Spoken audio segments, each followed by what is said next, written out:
Good afternoon. Today, our student Shyam K. Nair will discuss on a case. Okay. Shall we start? Yes, sir. Hello guys, good afternoon. இன்னைக்கு நான் வந்து ஒரு case presentation பண்றேன். இது வந்து நாங்க postings போடும்போது ஒரு என்ன சொல்லுவோம் யோசிக்க வச்ச மாதிரி ஒரு கேஸ். அது வந்துட்டு அசஸ்மெண்ட்னாலயா இல்லை அவங்க நாங்கள் கம்யூனிகேஷன் பண்ணனால தப்பா அப்படிங்கிறது தெரியல. பட் என்னன்னா நம்ம ட்ரீட் பண்ணது ஒரு கண்டிஷன், பட் அவங்களுக்கு இருந்தது ஒரு கண்டிஷன். ஓகேங்களா? ஃபர்ஸ்ட் வந்துட்டு பேஷண்ட் கிளைண்ட் நேம் வந்துட்டு பாகவன். ஓகே, அவனுக்கு ஏஜ் பார்த்தோம் அப்படின்னா 17 years. Okay, 17 years, male, occupation வந்து ஸ்டூடெண்ட். ஓகேங்களா? தென் சீஃப் கம்ப்ளைண்ட் நம்மகிட்ட வரும்போது என்ன வந்தா அப்படின்னா low back pain. Okay, low back pain வந்து right side and the ankle பெயின்னு சொன்னார். பட் அவர் காமிச்சது என்னன்னா காஃப் தான். நம்ம சீஃப் கம்ப்ளைண்ட் என்ன எழுதும், அவங்க என்ன சொல்றாங்களோ அதை நம்ம எழுதிடுவோமா? ஸோ நம்ம ஆங்கிள் பெயின் அப்படின்னு நம்ம எழுதிட்டோம். தென் அதுக்கப்புறம் பார்த்தோம் நம்ம அடுத்த ஹிஸ்ட்ரி டேக்கிங் நம்ம அசஸ்மெண்ட் பார்த்தோம் அப்படின்னா ஃபர்ஸ்ட் வந்து நம்ம பார்க்கும்போது அவங்களுக்கு டெண்டர்னஸ், ஸ்வெல்லிங் அதெல்லாம் எதுவும் கிடையாது. ஒரு 5 டேஸில் தான் இருக்கு, 4 to 5 டேஸில் இருக்கு. அவங்களுக்கு வந்து எந்த மூமெண்ட்டுமே பண்ண முடியல, ரொம்ப பெயின்ஃபுல்லாக இருக்கு. ஃபார் எக்ஸாம்பிள் நான் வாக் பண்ணுறேன். இதில் என்ன ஒரு கீ பாயிண்ட் அப்படின்னா ஒபீஸ் பேஷண்ட் அவங்க வந்துட்டு 90 kg இருக்காங்க வெயிட். ஓகே, ஒபீஸ் பேஷண்ட் என்னோட ஹைட்டு தான் இருப்பாங்க, 90 kg இருக்காங்க வெயிட், ஒபீஸ் பேஷண்ட். இதில் என்ன அப்படின்னா அவங்களால வாக்கிங் கஷ்டமாக இருக்கு, தென் சிட்டிங் அண்ட் ஸ்டாண்டிங் நிற்கிறது கூட அவங்களுக்கு பேக் பெயின் ஆகுது அப்படிங்கிற மாதிரி அவங்க வந்தாங்க நம்மகிட்ட.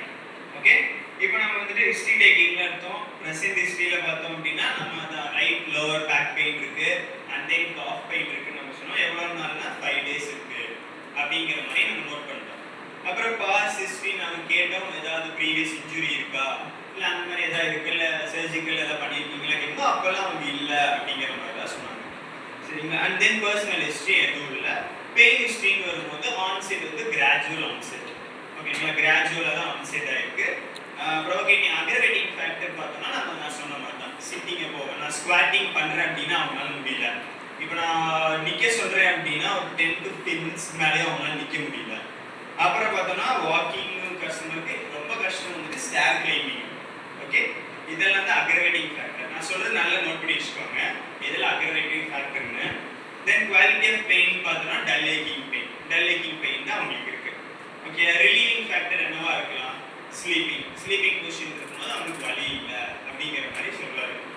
தென் ஸ்கேல் பார்த்தோம் அப்படின்னா NPR ஸ்கேல் தான் நம்ம கொடுக்கும்போது அவங்க 10க்கு அந்த டைம்ல 7 அப்படிங்கிற மாதிரி சொன்னாரு. 6 to 7 இருக்கு அப்படிங்கிற மாதிரி சொன்னாரு. டைம் வந்துட்டு 5 டேஸ் ஆச்சு. ஓகே, அப்போ அப்சர்வேஷன்ல பார்த்தோம் அப்படின்னா இவங்க ஒபீஸ்னால நம்ம என்ன சொல்லுவோம்? எக்டோவா எண்டோவா? எண்டோமார்பிக்னு சொல்லுவோம். ஒபீஸா இருந்தாங்கன்னா எண்டோமார்பிக், ஒல்லியா இருந்தாங்கன்னா எக்டோமார்பிக்னு சொல்லுவோம். ஓகே, அப்புறம் இதுல தான் அப்புறம் வந்துட்டு நம்ம மசில் வேஸ்டிங் எங்கேயும் இல்லை. அவங்க வந்து நம்மகிட்ட என்னன்னு வந்தாங்க, லோ பேக் பெயின் இருக்கான்னு வந்தாங்க. லோ பேக் பெயின்ல எங்கேயா மசில் வேஸ்டிங் இருக்கான்னு பார்த்தா மசில் வேஸ்டிங் கிடையாது.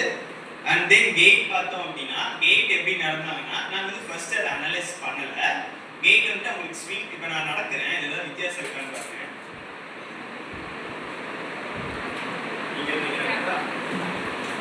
பார்த்தீங்கன்னா அனலைஸ் பண்ணுறேன்.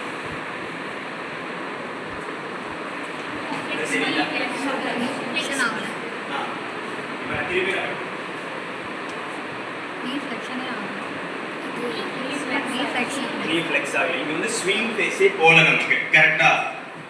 ஸ்விங் ஃபேஸே போல எங்க ரைட் லெக்ல ரைட் லோவர்ல நமக்கு ஸ்விங் ஃபேஸே போல.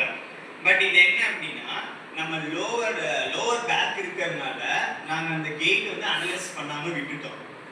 ஏன்னா லோ பேக்ல தானே இருக்கு, அதனால நம்ம இதை பார்க்காம அவங்க ஃபோக்கஸ் பண்ணி பார்த்துட்டோம்னா பெல்விஸ் ஆன்டி நியூட்டேஷன் ஆகுதா அந்த மாதிரி தான் நாங்கள் பார்த்தோம். நாங்கள் ஃபர்ஸ்ட் மிஸ்டேக் பண்ணதே அங்கே தான். ஓகே, இது ஃபர்ஸ்ட் ஒன்.